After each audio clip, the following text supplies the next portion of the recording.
প্রিয় দর্শক, আপনাদের নিয়ে এসেছি উত্তরাঞ্চলের প্রবেশদ্বার খ্যাত সিরাজগঞ্জের শাহজাদপুর পৌর সদরের শতরূপার মোড়ে। এটা হলো শাহজাদপুরের সবচাইতে ব্যস্ততম একটি জায়গা। আর এই শাহজাদপুরের বাঘাবাড়িতে আজকে সর্বনিম্ন তাপমাত্রা রেকর্ড করা হয়েছিল 9.5 ডিগ্রি সেলসিয়াস। বাংলাদেশের সর্বনিম্ন তাপমাত্রা আজকে এখানেই ছিল। আর এখন রাত 9টা বাজে, এখানে বর্তমানে তাপমাত্রা রয়েছে 12 ডিগ্রি সেলসিয়াস। আর সাথে হিমেল হাওয়া বইছে, সেজন্য কিন্তু শীত কিন্তু জেঁকে বসেছে। আপনারা দেখতে পাচ্ছেন এই এলাকাটি পৌর সদরের সবচেয়ে ব্যস্ততম এলাকা হলেও এখন কিন্তু প্রায় নীরব, ফাঁকা হয়ে গেছে প্রায়। এই সময় কিন্তু এই শাহজাদপুর পৌর সদরের মনিরামপুর বাজারে এই সময় কিন্তু প্রচণ্ড ভিড় থাকে, কর্মব্যস্ততা থাকে, কিন্তু এখন কিন্তু সেরকম ভিড় নেই। আর আপনাদের জানিয়ে রাখি, শাহজাদপুরের বিখ্যাত কাপড়ের হাট এখানেই অবস্থিত। আর এই হাট কিন্তু আজকে হাটবার, তারপরেও কিন্তু আজকে তেমন কোনো ভিড় লক্ষ্য করা যাচ্ছে না। আর আমরা দেখতে পাচ্ছি যে সবচাইতে বেশি কষ্ট রয়েছে যারা নিম্ন আয়ের এবং ছিন্নমূল মানুষেরা রয়েছে। সেই সাথে আরও একটি দুঃখজনক বিষয় হলো, এই শীতের পাশাপাশি এই শীতজনিত কারণে কিন্তু মৃত্যু হার বেড়ে চলেছে। বৃদ্ধ এবং অসুস্থ রোগীরা কিন্তু তারা কিন্তু মৃত্যুবরণ করছে। আমরা দেখতে পাচ্ছি শাহজাদপুর উপজেলা জুড়ে প্রায় প্রতিনিয়তই আমরা দেখতে পাচ্ছি এই শীতজনিত কারণে মৃত্যুবরণ করছে। আর এখানে কিন্তু আমরা দেখতে পাচ্ছি রিক্সা চালকেরা কিন্তু শীতে জুবুথুবু হয়ে তারপরেও কিন্তু বাধ্য হয়ে তারা রিক্সা চালাচ্ছেন। এবং আমি একজন রিক্সা চালকের সাথে কথা বলবো। আপনার নাম কি? মোহাম্মদ আনোয়ার। শীত কেমন? শীত খুব, এরকম শীত দেখি নেই। আচ্ছা, সরকারের পক্ষ থেকে কি কোনো শীতের কাপড় বা কম্বল পাওয়া গেছে? না না ভাই, কিছু পাইনি। আচ্ছা, শীত কখন বেশি? এই সন্ধ্যার পর থেকে আরও শীত খুব লাগে, মানে বিকেলের থেকে শুরু হয়, রাতে থাকতেই পারি না, আবার সকালবেলা ওরকম শীত লাগে। আচ্ছা, তো এখন যে আপনি রিক্সা চালাচ্ছেন, এখন তো অনেকেই রিক্সা চালাচ্ছে না, বাড়িতে অবস্থান করছে, তারপরে আপনি এত রাত্রে 9টা বাজে রিক্সা চালাচ্ছেন এত শীতের মধ্যে কেন? মনে করেন 200 কুল না পাই আইছি, যদি ঘরে চাল ডাল থাকতো তাহলে আর বাচ্চা বাড়াইতাম না, যে অবস্থা। বাধ্যতামূলক আপনি এসেছেন? হ্যাঁ, বাধ্যতা আমরা বাড়াইছি, যে পেটের জন্য বাড়ানো লাগে। তাছাড়া এই শীতের জন্য যে বাড়ির ঢোকে সে আর বাচ্চা বাড়ায় না।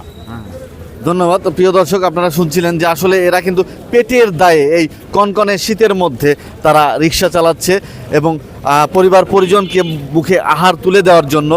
আপনারা দেখতে পাচ্ছেন রিক্সা চালকেরা, যারা নিম্ন আয়ের মানুষেরা, তাদের বেশি কষ্ট হচ্ছে, কারণ যারা সচ্ছল তারা কিন্তু এই শীতে তারা বাড়িতে অবস্থান করছে, তারা গরম কাপড়ের নিচে অবস্থান করছে। আমি একটি পরিবারকে দেখতে পাচ্ছি যে তারা এখানে দাঁড়িয়ে রয়েছে, আমি তাদের সাথে একটু কথা বলার চেষ্টা করি। আপনি এখানে কেন আছেন এই শীতের মধ্যে বাচ্চা কাচ্চা নিয়ে? বাচ্চা কাচ্চার জন্য শীতের পোশাক কিনতে আসছি। এত দেরিতে কেন? শীত বেশি সেই জন্য তো আসছি। মানে শীতের কাপড় কি ছিল না? ছিল, কিন্তু শীতের কাপড়ে হচ্ছে না, প্রচন্ড শীত ও কাপড়ে হচ্ছে না। তাতে কি মনে হয় গত বছরের চাইতে কি এবার গত বছরে তো এবার অনেক শীত বেশি। আমরা খেটে খাওয়া মানুষ, কোনো কাজকর্ম করে পারতেছি না, খুব কষ্টে চলতেছি আমরা। ধন্যবাদ। প্রিয় দর্শক, যেমনটি আপনারা শুনছিলেন যে এই মুহূর্তেও কিন্তু শীতের কাপড় কেনায় ব্যস্ত রয়েছে অনেক মানুষ। আর আপনারা আমার পাশে দেখেন যে এটি একটি ব্যস্ততম এলাকা হলেও দোকানপাট কিন্তু বন্ধ রয়েছে, মানে শীতের কারণে রাস্তাঘাটে লোকজন কম। আর এই সময়টাতে কিন্তু এখানে ব্যাপক লোকজনের আনাগোনা থাকে। আর আরও একটি লক্ষণীয় বিষয় যে দিনের বেলাতেও কিন্তু রাস্তাঘাটে লোকজন কম দেখা যাচ্ছে এবং বিকাল হলেই কিন্তু সবাই যে যার মতো বাড়ির দিকে চলে যাচ্ছে। আমি একজন ব্যবসায়ীর সাথে কথা বলবো। আর শীত কেমন? অনেক শীত, অনেক।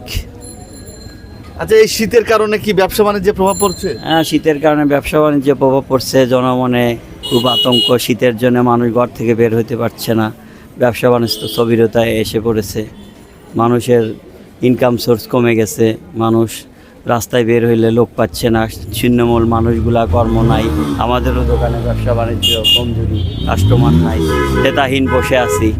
সবারকেই শীতের জন্যে খুব কষ্ট হচ্ছে সবার, অনেক মানুষেরই মানে গরম মোটা কাপড় চোপড় নাই, গরিব মানুষদের জন্য খুব অসুবিধা। রাস্তাঘাটে অনেক ছিন্নমূল মানুষ আছে, সবাইকেই শাহজাদপুরবাসীর কাছে প্রত্যাশা থাকবে সাধারণ গরিব দুঃখী মানুষের পাশে যেন এসে সবাই দাঁড়ায়, ছিন্নমূল মানুষকে যেন গরম কাপড় দিয়ে সহযোগিতা করে। ধন্যবাদ। ধন্যবাদ, অনেক সুন্দর বলেছেন। আপনারা জানেন যারা এই শাহজাদপুরে আসা যাওয়া করেন, এটা হলো শাহজাদপুর পৌর সদরের শতরূপার মোড়ে অবস্থিত। এটা হলো গিফট কর্নার নামে একটি দোকান। এই দোকানে কিন্তু সবসময় বেচা বিক্রি অন্যান্য দোকানের চাইতে বেশি হয়ে থাকে। তারপরেও কিন্তু তারা এখন অলস সময় কাটাচ্ছে শুধুমাত্র এই শীতের কারণে। তো আমি আরও একজন রিক্সা চালকের সাথে কথা বলবো। তারা এই শীতের মধ্যে তারা কেমন আছে আমি জানার চেষ্টা করব। ঠান্ডার খুবই কষ্ট, বাইরে বাড়ানো যায় না, মনে করেন হাত পা বরফ হয়ে যায়, ঠান্ডা অনেক বেশি। কখন শীতটা বেশি লাগে? এই সকাল বিকেল, সময় সকালে সময় বিকেলে, এখন রাইতে বেশি লাগতেছে। আচ্ছা, তো জি। এতে করে কার কার বেশি সমস্যা হয়? অসুস্থ বা যে আমাদের একটু কষ্ট হয়, ভ্যান চালাতে খুব কষ্ট হওয়া যায়। এখন ওই কর্মের জন্য বের হয়েছি। আচ্ছা, আপনারা কি সরকারের পক্ষ থেকে কোনো গরম কাপড় পেয়েছেন? না, জি পাই নেন। প্রিয় দর্শক, প্রিয় দেশবাসী, আমরা শাহজাদপুর উপজেলা নির্বাহী অফিসার জনাব বাশফিকা হোসেনের সাথে আমরা কথা বলেছিলাম এই শীতের কম্বলের বিষয়ে, সরকারি কম্বল বিতরণের বিষয়ে। আমরা তার মাধ্যমে জানতে পেরেছি যে শাহজাদপুর উপজেলা 13টি ইউনিয়নে 100 করে কম্বল বিতরণ করা হয়েছে, যেটা প্রয়োজনের তুলনায় খুবই নগণ্য। আর তিনি রাস্তাঘাটে ঘুরে ঘুরে কিছু ছিন্নমূল মানুষের মাঝে কম্বল বিতরণ করেছেন। তো আসলে এত অল্প সংখ্যক কম্বলে শাহজাদপুর উপজেলায় কিন্তু এই শীত নিবারণের জন্য যথেষ্ট না, কারণ এখানকার বেশিরভাগ মানুষই ছিন্নমূল এবং খেটে খাওয়া মানুষ। দর্শক, আমি এখন যেই পথ দিয়ে হাঁটছি এই রাস্তা এত ফাঁকা থাকে না, এখানে প্রচুর যানজট লেগে থাকে। আজকে শীতের তীব্রতার কারণে এখানে মানুষজন বাইরে বের হচ্ছে না, যানজট নেই। আর এই শীতের হিমেল হাওয়ার কারণে শীতের তীব্রতা আরও বৃদ্ধি পেয়েছে। আর সচেতন মহল এবং এলাকাবাসী দাবি করেছে যেন দ্রুত সরকারিভাবে শীতবস্ত্র বিতরণ করা হয়, না হলে কিন্তু শিশুরা এবং অসুস্থ রোগী, সেই সাথে বৃদ্ধরা কিন্তু আরও অসুস্থ হয়ে পড়বে এবং প্রাণহানির সংখ্যা আরও বৃদ্ধি পেতে পারে। রাজীব আহমেদ রাসেল, সময়ের কণ্ঠস্বর, শাহজাদপুর, সিরাজগঞ্জ।